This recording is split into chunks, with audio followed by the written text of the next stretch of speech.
Assalamualaikum warahmatullahi wabarakatuh. Kak Nur Hidayat dan juga teman-teman, perkenankan kami di sini dari kelompok 4 dengan anggota Internativatur R 20505241002, Regina Terape 20505241006, Rahmalia Maharani DP 20505241010, dan Muhammad Taufan K 20505541015 untuk mempresentasikan hasil diskusi kami mengenai pengembangan media pembelajaran. Pembahasan pertama mengenai pengertian media pembelajaran. Secara bahasa, media berarti pengantar pesan dari pengirim ke penerima pesan. Dalam proses belajar mengajar, media yaitu segala sesuatu yang dapat digunakan untuk menyalurkan pesan dari pengirim ke penerima, sehingga merangsang pikiran, perasaan, perhatian, dan minat, serta kemauan peserta didik, sedemikian rupa sehingga proses belajar terjadi dalam rangka mencapai tujuan pembelajaran secara efektif. Kemudian fungsi dan manfaat media pembelajaran. Yang pertama, yaitu fungsi atensi. Media mampu menarik dan mengarahkan peserta didik untuk berkonsentrasi terhadap isi pelajaran. Yang kedua, fungsi afektif. Media mampu meningkatkan rasa ketertarikan pada peserta didik dalam mempelajari teks yang bergambar.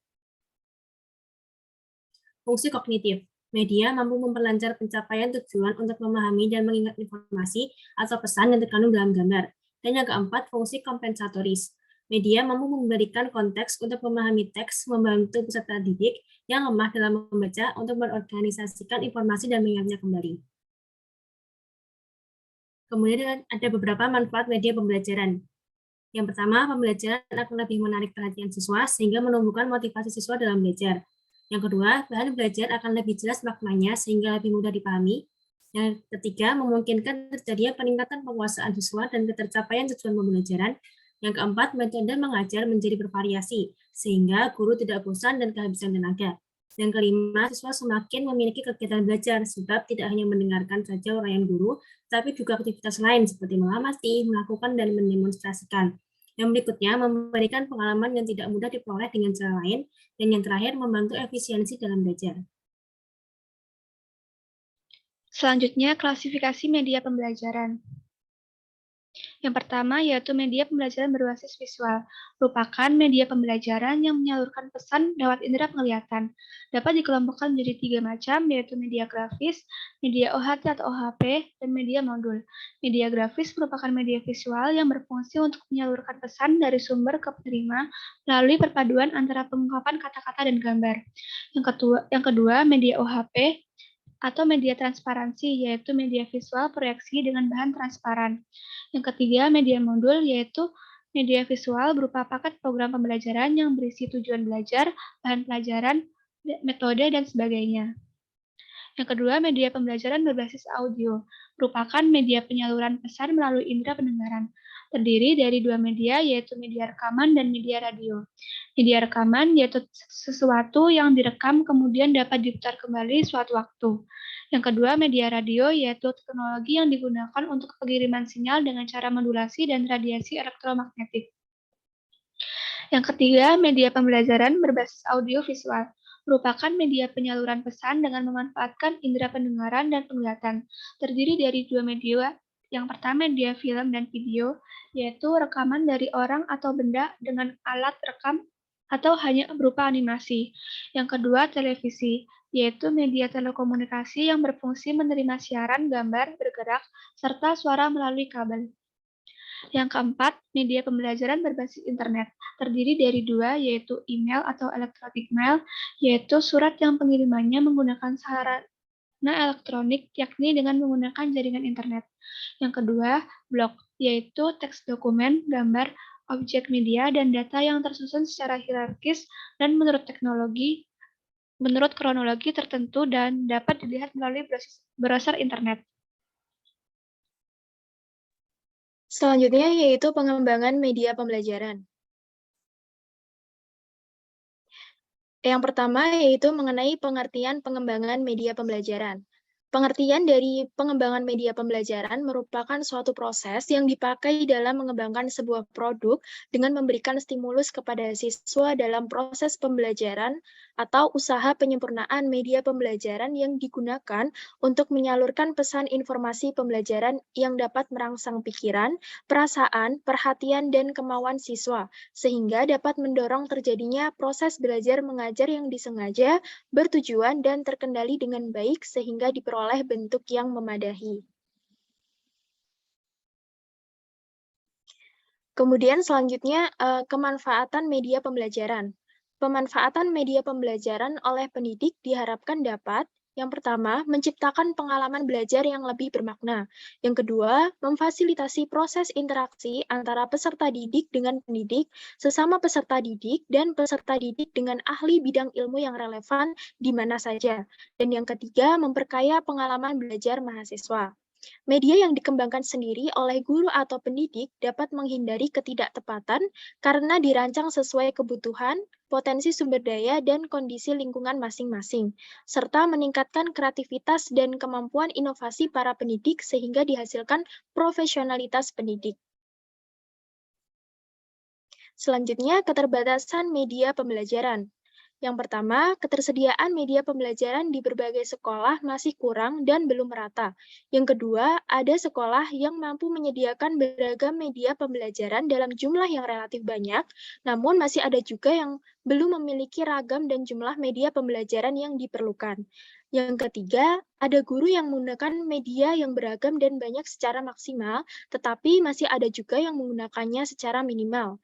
Kemudian yang keempat, media audiovisual dan media elektronik masih belum secara intensif dimanfaatkan, meskipun di beberapa tempat sudah mulai digunakan. Dan yang terakhir, kondisi ragam dan jumlah media pembelajaran yang tersedia masih sangatlah kurang.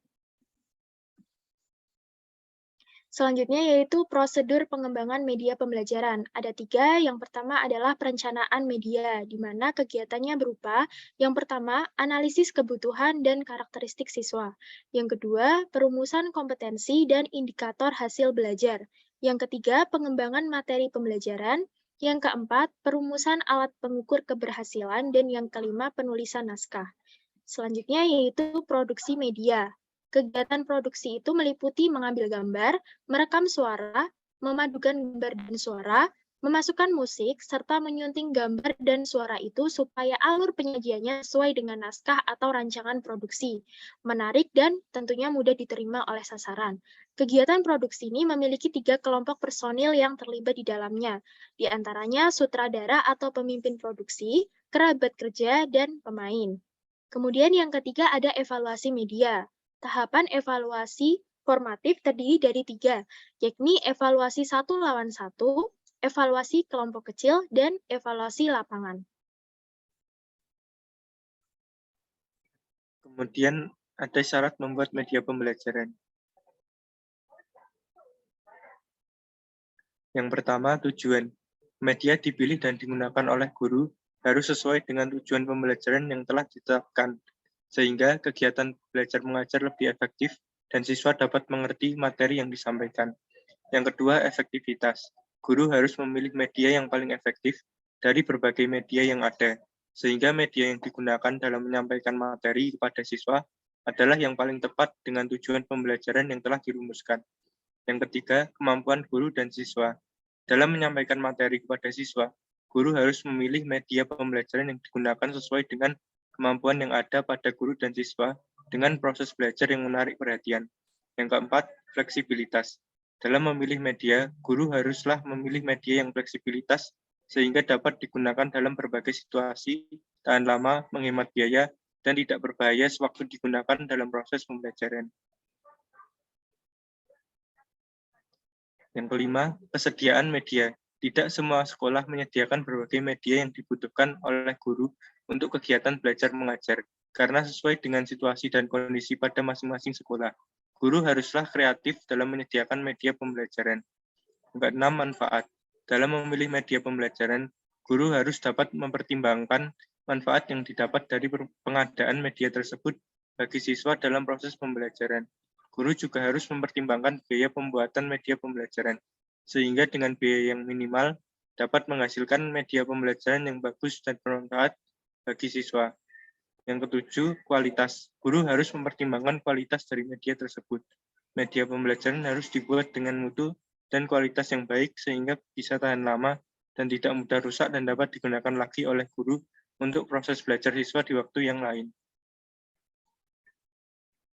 Selanjutnya, pengembangan media pembelajaran untuk meningkatkan hasil belajar siswa. Hal-hal yang dapat meningkatkan hasil pembelajaran dengan adanya media pembelajaran. Yang pertama, proses belajar mengajar menjadi lebih mudah dan menarik. Dengan adanya media pembelajaran, penyampaian materi pembelajaran oleh guru akan lebih menarik, sehingga mudah dimengerti dan dipahami oleh peserta didik. Yang kedua, efisiensi belajar peserta didik dapat meningkat. Dengan media pembelajaran, guru dapat memberikan materi secara berurutan, mulai dari yang mudah terlebih dahulu, sehingga pembelajaran menjadi lebih efisien.